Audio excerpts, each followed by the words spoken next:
that one done, and very proud of it. So if this works out, we'll have 8 in 8 months. That's pretty good. Nobody's ever done that. Will you get the Nobel Prize? Absolutely not.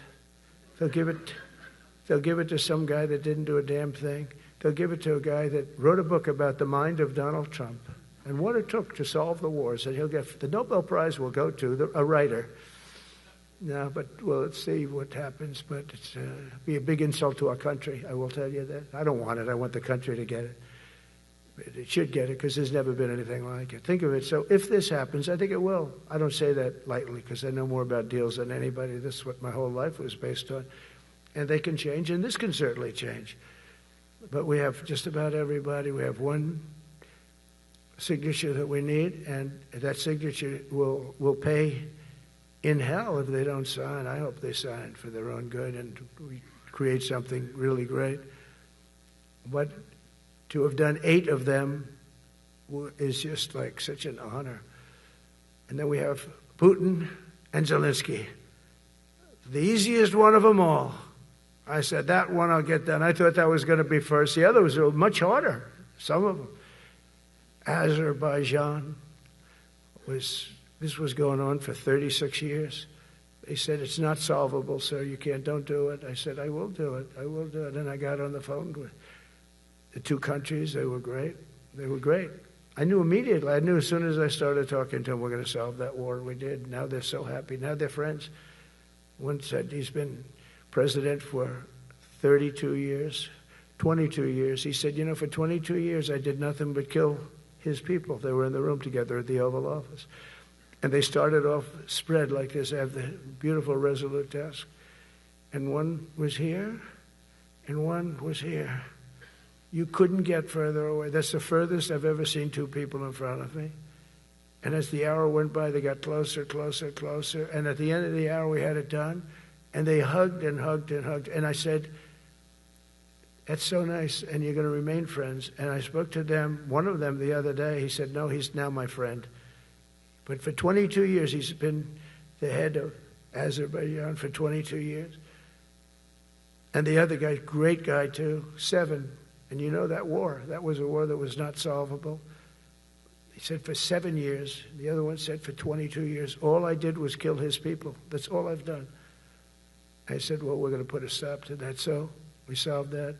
So it's a great thing. It's a great feeling. You're saving Kosovo and Serbia. You're saving so many lives doing this if you can do it. But our people deserve nothing less than the very best, and we're never going to let them down.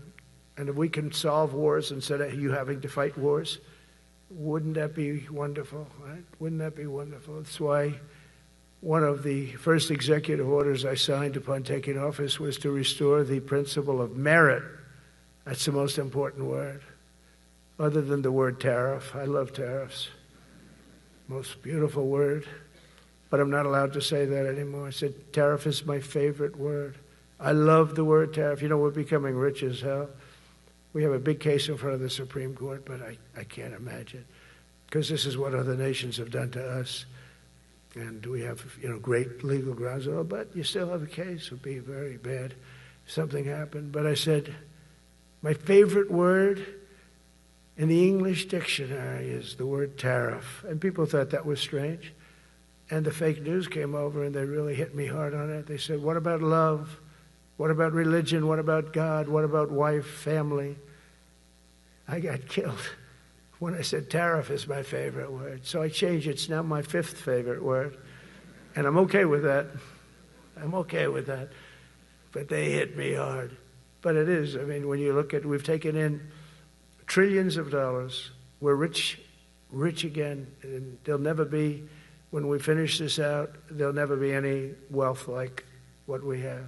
Other countries were taking advantage of us for years and years. You know that better than anybody. And now we're treating them fairly.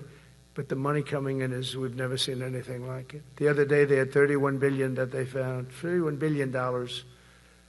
So we found $31 billion and we're not sure from where it came. A gentleman came in, a financial guy. I said, well, what does that mean? He said, we don't know where it came. I said, check the tariff shelf. No, sir, the tariffs haven't started in that sector yet. I said, yes, they have. They started 7 weeks ago. Check it. Comes back 20 minutes later. Sir, you're right. It came from tariffs. 31 billion. That's enough to buy a lot of battleships, Admiral, to use an old term. I think we should maybe start thinking about battleships, by the way. You know, we have a Secretary of the Navy came to me because I look at the Iowa out in California, and I look at different ships and the old pictures. I used to watch Victory at Sea. I love Victory at Sea. Look at these admirals. It's got to be your all-time in black and white. And I look at those ships. They came with the destroyers alongside of them, and man, nothing was going to stop. They were 20 deep, and they were in a straight line, and there was nothing going to stop them. And we actually talk about, you know, those ships. Some people would say, no, that's old technology. I don't know. I don't think it's old technology.